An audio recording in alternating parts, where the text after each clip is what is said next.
Welcome to Triveni's kitchen. ఈరోజు మన recipe వచ్చేసి పెసరపప్పు పాలకూరతో ఫ్రై అండి. ఈ కర్రీ ఇలా చేసి తినే కొద్దీ తినాలనిపించేంత టేస్టీగా ఉంటుందండి. ఈ కర్రీ అయితే అన్నంలోకైనా చపాతీలోకైనా చాలా బాగుంటుంది. ఒక ముద్ద కూడా వదిలేయకుండా తినేస్తారండి. కొంతమంది పిల్లలు ఆకుకూరలంటే అస్సలు ఇష్టపడండి. ఫ్రై చేస్తే మాత్రము ఇలా చేస్తే తప్పకుండా తింటారు పిల్లలు. అంత బాగుంటుంది ఇలా చేస్తే. ఇప్పుడు వీడియోలోకి వెళ్ళిపోదాం. నేను 4 కట్టల పాలకూరను తీసుకున్నాను. అలాగే ఒక చిన్న గిన్నెలో ఒక 2 టేబుల్ స్పూన్ల పెసరపప్పును తీసుకొని ఒకసారి కడిగి మళ్ళీ అందులో వాటర్ పోసి ఒక 15 నుంచి 20 నిమిషాల దాకా నానబెట్టుకోవాలండి. ఇప్పుడు నేను పాలకూరను అయితే కట్ చేసి పెట్టుకున్నాను. ఇలా సన్నగా కట్ చేసి పెట్టుకోవాలి. పాలకూరను అయితే కడిగి పెట్టుకున్నానండి. ఇప్పుడు స్టవ్ పైన ఒక పాన్ పెట్టుకోవాలి. ఈ పాన్ లోనే నాకైతే ఆకుకూరలు అయితే ఈ పాన్ లోనే చాలా టేస్టీగా అవుతాయండి. అందుకోసం నేను ఇదే పాన్ తీసుకున్నాను. ఇప్పుడు అందులో ఒక 6 లేదా 7 టేబుల్ స్పూన్ల ఆయిల్ అయితే వేసుకోవాలి. ఆకుకూరలకు అయితే కొంచెం ఆయిల్ ఎక్కువ పడుతుంది కదా, అందుకే కొంచెం ఎక్కువ వేసుకున్నాను.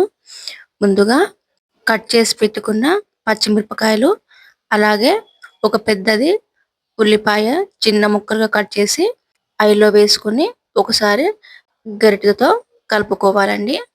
ఇలా బాగా ఈ ఆనియన్ అనేది బాగా మగ్గాలండి ఈ ఆయిల్లో.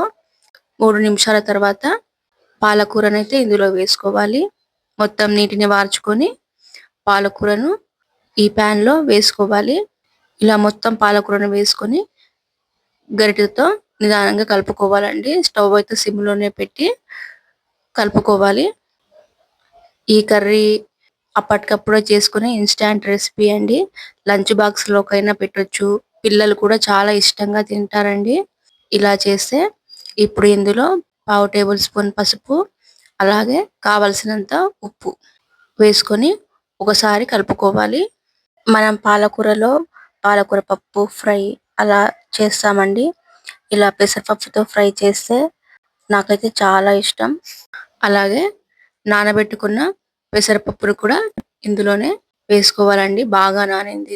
ఇప్పుడు ఈ పప్పు మొత్తము ఎక్స్ట్రా వాటర్ యాడ్ చేయకుండా పాలకూరలో వచ్చిన వాటర్ తోనే ఉడికిపోవాలండి. పెసరపప్పు వేసాం కదా అని వాటర్ ఎక్స్ట్రా యాడ్ చేయొద్దండి. అందుకే పప్పును ముందే ఒక అరగంట ముందు నానబెట్టుకోవాలి. మీరు ఈ కర్రీని ఇలా కాకుండా ఆయిల్లోనే ఒక 10 నుంచి 15 వెల్లుల్లి రెబ్బలు కచ్చా పచ్చగా దంచి ఆయిల్లో వేసి పాలకూరను కూడా వేసుకోవచ్చు. అలా కూడా చేసుకోవచ్చు అండి. మీకు నచ్చిన విధంగా పచ్చిమిరపకాయలైనా వేసుకోవచ్చు, లేదా కారమైనా వేసుకొని చేసుకోవచ్చు. పచ్చిమిరపకాయలు వేసుకుంటే టేస్ట్ వేరే రకంగా వస్తుంది. కారం పొడి వేస్తే టేస్ట్ వేరే రకంగా వస్తుంది. వీడియోని అయితే లైక్ చేయండి, షేర్ చేయండి, ఛానల్ అయితే సబ్స్క్రైబ్ చేసుకోండి.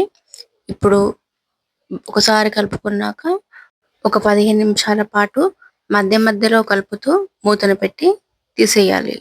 బంధువులు అలాగే స్నేహితులు ఎవరైనా వచ్చినప్పుడు, అలాగే మనకు ఏం తినాలని అనిపించినప్పుడు ఇలా చేసుకొని తింటే ఆ రోజు కడుపు నిండా తినొచ్చండి. సగం వరకు అయితే బాగా ఉడికిపోయింది. ఇప్పుడు ఒకసారి గరిటెతో బాగా కలుపుకోవాలి ఈ కర్రీని.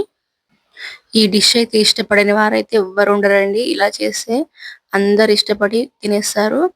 ఇప్పుడు ఇంకొక 5 నిమిషాల వరకు మూత పెట్టి తీసేసేయాలి. ఇప్పుడు కర్రీ బాగా ఉడికిందండి, దగ్గర పడింది. ఆయిల్ అయితే పైకి వచ్చింది, బాగా ఉడికింది. ఒకసారి బాగా కలుపుకోవాలి. సింపుల్ గా చేసే రెసిపీ అండి. ఇంట్లో ఉన్న వాటితోనే మనం తయారు చేసేయచ్చు. ఇలాంటి మసాలాలు లేకుండా సింపుల్ గా చేసేయచ్చు. ఇప్పుడు ఆయిల్ అయితే పైకి వచ్చింది. అయిపోయిందండి ఈ కర్రీ. ఇప్పుడు సర్వింగ్ బౌల్లో సర్వ్ చేసుకోవాలి. ఎంతో కమ్మనైన పెసరపప్పు పాలకూర ఫ్రై రెడీ అయ్యిందండి.